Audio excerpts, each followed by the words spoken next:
Hello, ladies and gentlemen. Welcome back to Propaganda Watch. I'm your host, as always, James Corbett of CorbettReport.com. And this week I would like to turn back to what we were discussing last week for an update on the subject that I think exposes something valuable about one of the underlying, most important messages that I wish to convey with this entire Propaganda Watch series, namely the observation that the most important real estate on the planet is the space between your ears. What is happening in your mind, your thoughts, your ideas, your opinions, and your perceptions are incredibly important to those who wish to seek to control society, because, of course, your ideas, your thoughts, your opinions, your perceptions will influence your behaviors, your actions, what you will and will not put up with, which is why so much time, effort, and energy, let alone monetary resources, are devoted to propagandizing the public, to make them believe certain things. On that very note, you will remember that last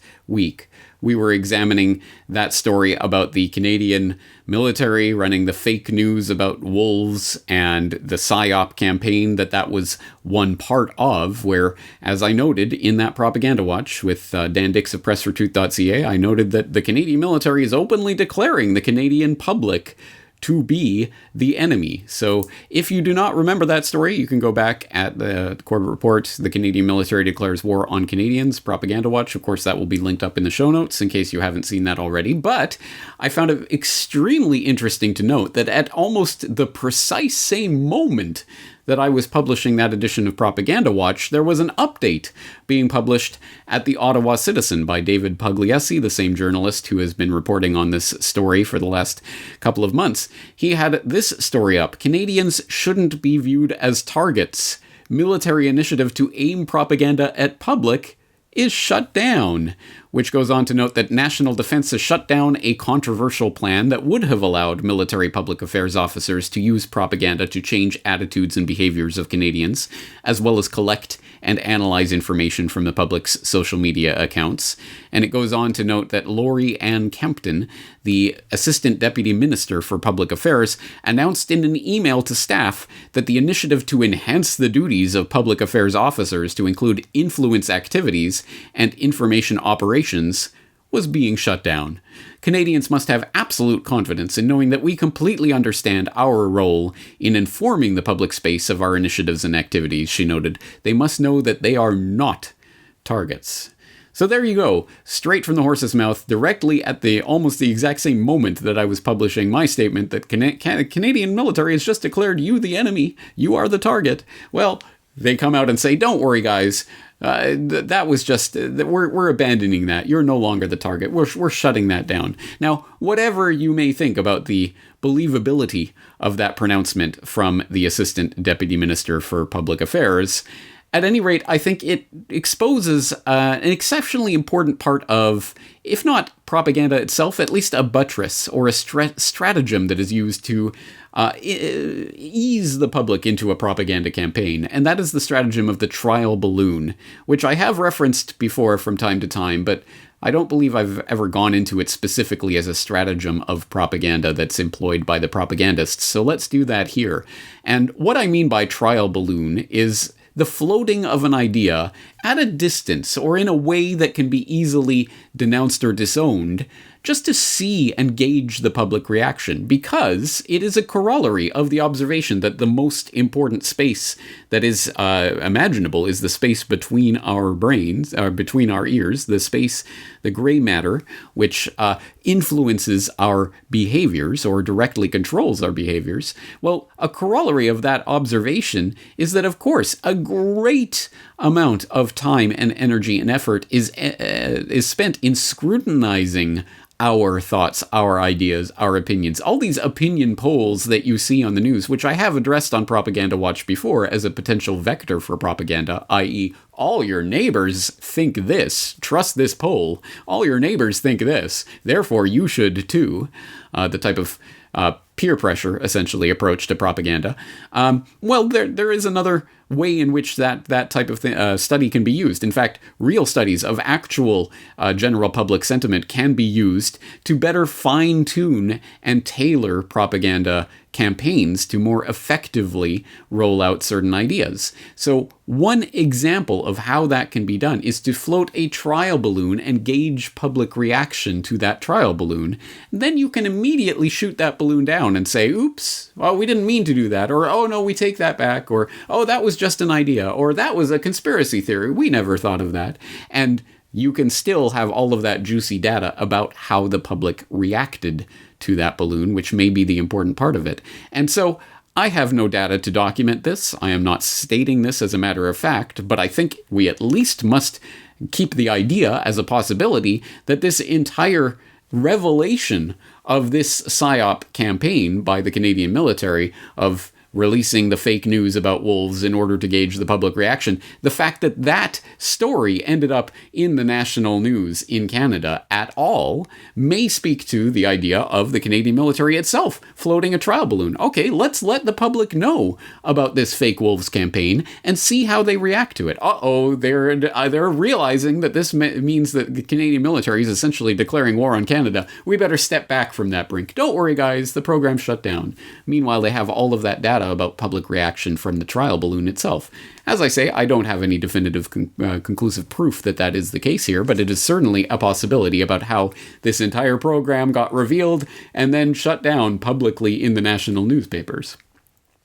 So let's look at how this technique can be applied more broadly, and let's look at the, of course, overriding concern of the year 2020, namely COVID-19 and the public's reaction to it. And we can get an example of how this trial balloon technique and studying public reaction works by looking at the actual studies of public reaction to various government proposals, let alone mandates. And one example of that comes from PLOS1, from a study that was published in June of 2020, called COVID-19 is Rapidly Changing, Examining Public Perceptions and Behaviors in Response to this Evolving Pandemic, where a team of researchers set out to study the attitudes and beliefs of Australian adults towards the COVID-19 pandemic and willingness and capacity to engage with these mitigation measures, the various mitigation strategies that have been proposed to deliver us from this deadly pandemic. And in addition, we aim to explore the psychosocial and demographic factors that are associated with adoption of recommended hygiene-related and avoidance-related behaviors, i.e., let's better understand how these various people think in order to see how best we can tailor the message to make them go along with the idea. And so, of course, they did their research and found, wow, what a revelation. Adopting avoidance behaviors was associated with trust in government and authorities, higher perceived rating of effectiveness of behaviors, higher levels of perceived ability to adopt social distancing strategies, higher trust in government, and higher level of concern if self-isolated. And their interpretation of this research was that in the last 2 months, members of the public have been inundated with messages about hygiene and social (physical) distancing. Remember when they tried to switch social distancing to physical distancing because they realized social distancing has some negative connotations? Well, that didn't go so well, so they still have to refer to it as social distancing.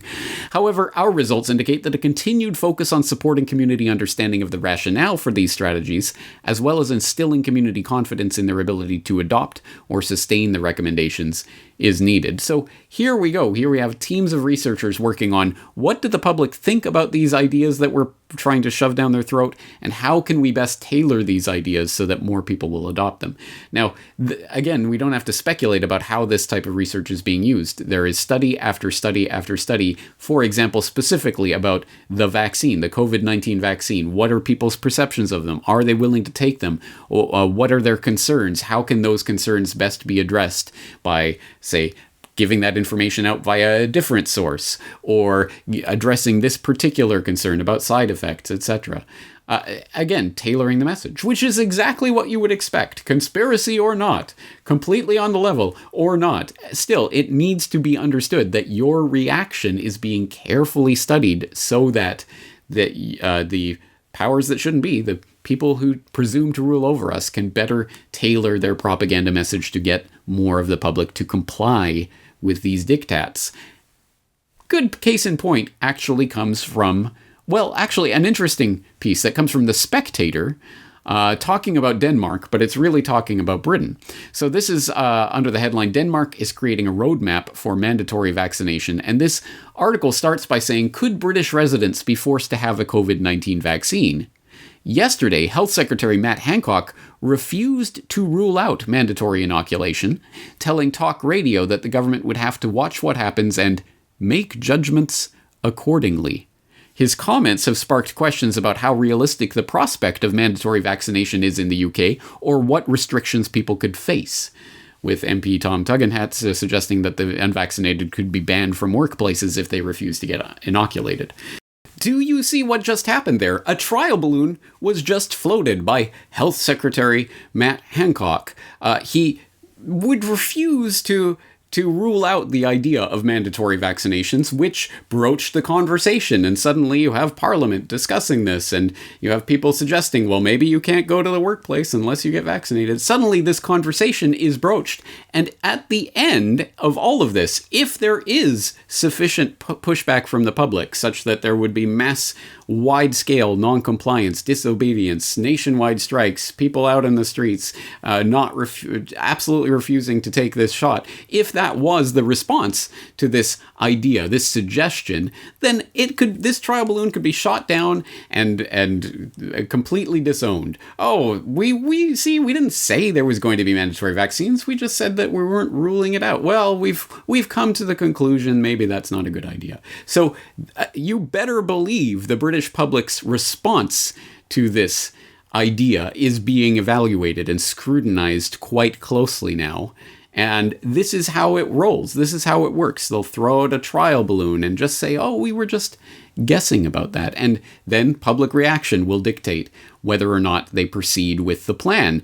And we see that happening actually in the referent for that particular article, the Denmark epidemic law that's currently, as far as I know, currently being debated in Denmark, where they have language that suggests that the police will be able to assist in forcibly vaccinating people who refuse to receive any mandated vaccine under the new epidemic law that is being debated.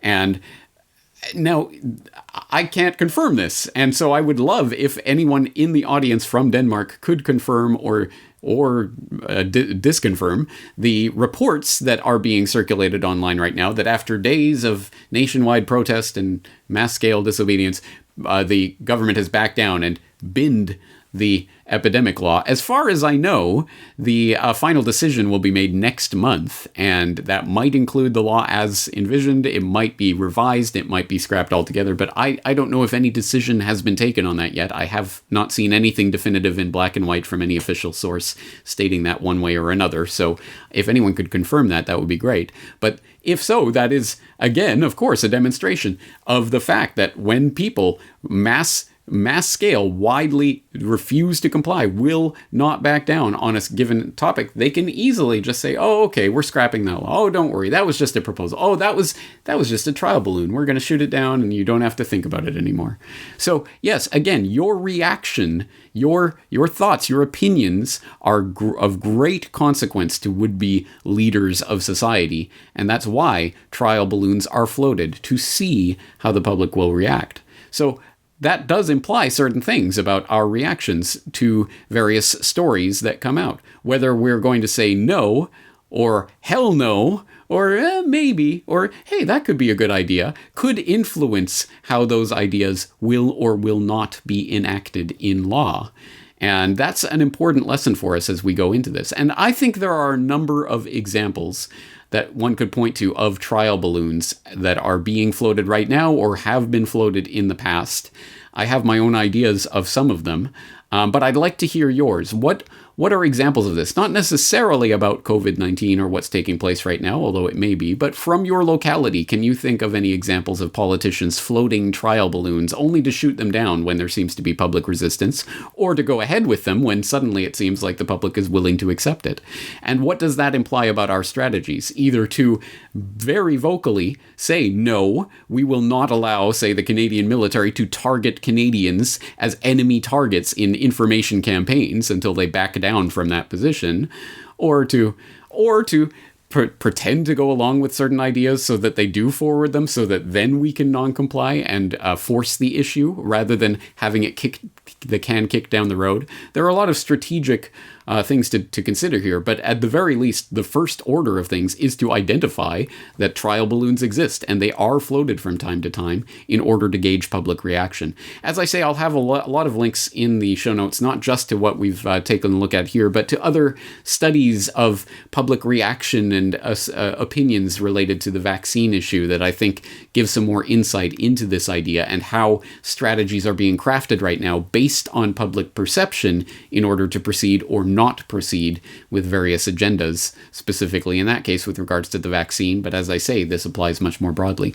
So as I say, I'd like to hear your insights and your observations about this trial balloon stratagem, this tactic for buttressing and forwarding propaganda in a way that can be easily disowned. I'd like to hear your examples of that from your own localities. Of course, as always, Corbett Report members are invited and exhorted to log into corbettreport.com and leave your comments in the comment section there. I think we'll probably have more to say about this idea and how it is employed in the future. But I'm glad we got it on record today. That's going to do it for today. But of course, I am James Corbett of corbettreport.com. Looking forward to talking to you again in the very near future.